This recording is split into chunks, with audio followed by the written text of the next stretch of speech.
E quando nós abrimos a nossa Bíblia e nós vemos aquele livro de Hebreus no capítulo 11 e começamos a ler a respeito de homens chamados pelo Senhor de heróis, heróis da fé, a quem o Senhor diz, esses homens não eram dignos de estar aí nessa terra. Essa terra não era digna deles, porque o lugar deles não era aí. Como Daniel, como Sadraque, Mesaque, Abdenego, a qual o rei levantou uma estátua e ordenou que quando fossem tocados os instrumentos, era obrigado a adorar aquela imagem. Aqueles 3 jovens não adoraram aquela imagem, disseram: nós não vamos adorar essa imagem, nós temos um Deus. Eles estavam longe de sua terra, a sua nação, o seu povo havia caído, havia idolatrado outros deuses, por isso eles estavam em outra nação como escravos cativos. Mas no coração daqueles rapazes, Deus era maior que tudo e qualquer coisa. No coração daqueles rapazes, Deus merecia tudo, inclusive a vida deles sendo queimada numa fornalha de fogo. No coração daqueles jovens, Deus era maior que tudo, e não importava se eles viviam ou se eles morriam, Deus era maior que a vida deles.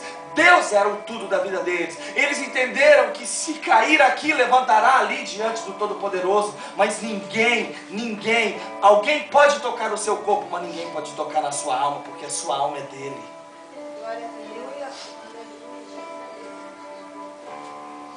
E então o rei mandou aquecer a fornalha e chamou eles para dar a eles uma chance. E eles disseram: olha, rei, não vamos nem discutir esse negócio, porque nós não vamos adorar a estátua. Nós temos um Deus do céu e nós não temos a casa da nossa vida.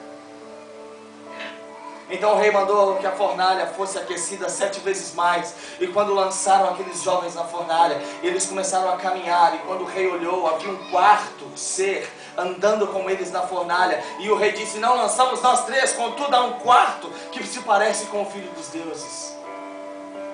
Sabe, esse tipo de gente é gente como nós, sofre como nós. Esse tipo de pessoa que nós estamos falando, esses 3 jovens, Daniel, que você conhece a história de que foi lançado na cova dos leões, e também a mesma situação, ele não tinha a vida dele por preciosa. Antes, ele tinha a sua consciência para com Deus preciosa, e o pensamento de Deus a seu respeito precioso. E ele sabia também que não importava se os leões abocanhassem ele, poderiam comer sua carne, mas leão algum poderia tocar na sua alma, comer a sua alma, porque a sua alma havia sido confiada a Deus.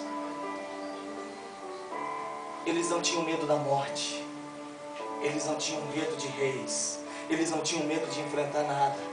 E eram pessoas como nós, sofrendo as mesmas situações que nós. A Bíblia fala de Elias, homem como nós, sujeito às mesmas paixões. Sabe, isso me anima.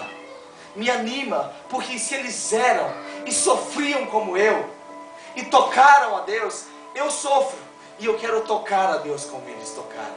Eu quero isso. É um desejo no meu coração, com a minha vida, tocar o coração de Deus. Fazer com que o Senhor olhe e fale: esse é o meu filho amado em quem eu tenho prazer. Eu amo ele. Sabe, às vezes, o Senhor não vai te livrar da cova, mas vai te livrar na cova. Não vai te livrar da fornalha, mas vai te livrar na fornalha. Eu quero ter o privilégio de ainda nessa terra caminhar com o 4º homem na fornalha de fogo. Eu quero nessa vida ter o privilégio de ser lançado na cova e passar uma noite ouvindo o Senhor falar comigo. Daniel, disse o rei: Daniel, meu amigo, vives ainda? E ele disse: ó rei, vive para sempre. O Deus do céu enviou o seu anjo. Quando a Bíblia fala do anjo, o anjo era Jesus, porque ele foi fiel e não recusou. O Senhor deu a Daniel conhecer o filho centenas de anos antes que os homens na terra conhecessem o filho. Porque Moisés ansiou conhecer um pouco mais desse Deus. Ele conheceu o filho centenas, milênios antes que os homens na terra conhecessem o filho.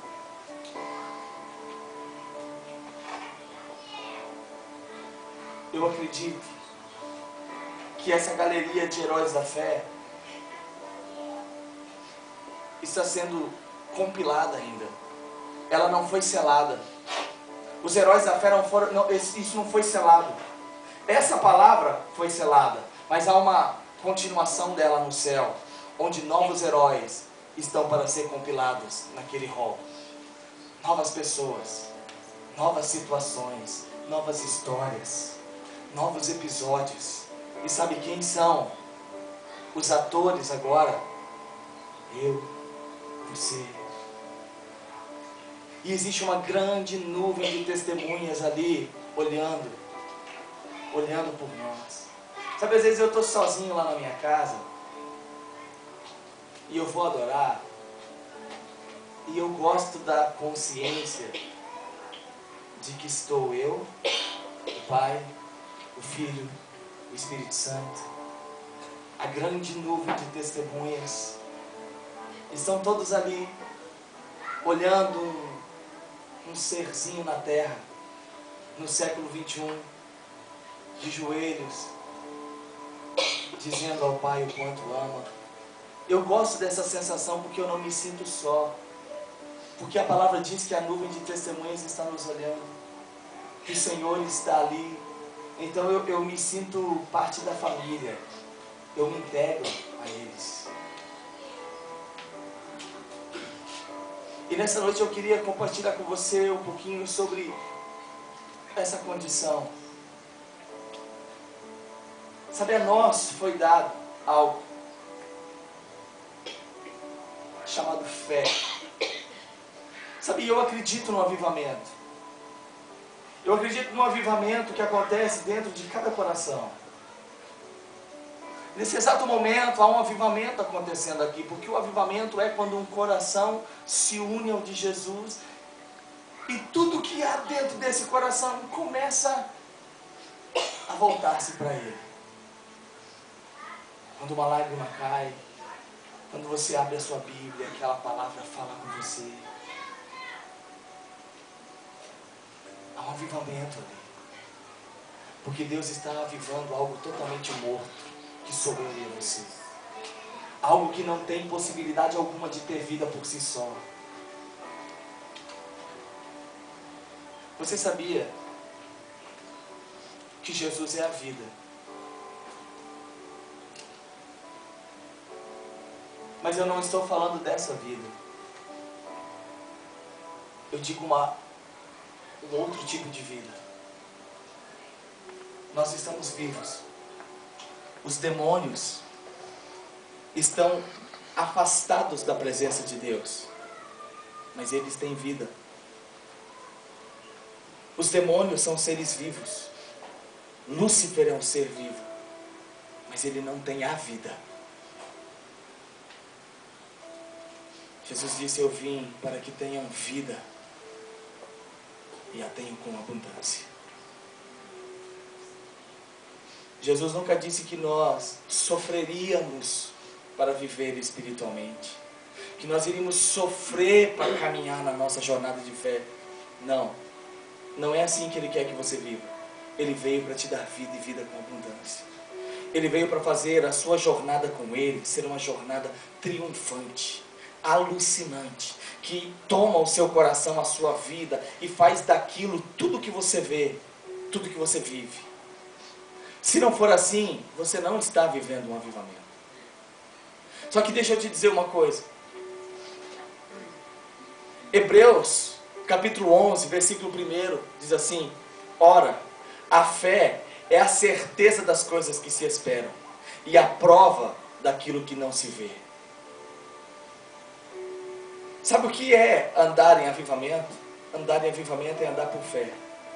As pessoas só não andam mais em avivamento, em uma condição mais íntima e mais próxima de Deus, porque elas não estão entendendo essa jornada. Nós fomos chamados a andar e a viver nessa terra, nessa vida, pela fé. Nós somos chamados a viver da fé. Sabe, viver da fé não é uma condição restrita a alguns. Viver da fé é a nossa chamada. Porque a fé não é o que nos foi ensinado que é. A fé não é um meio de alcançar.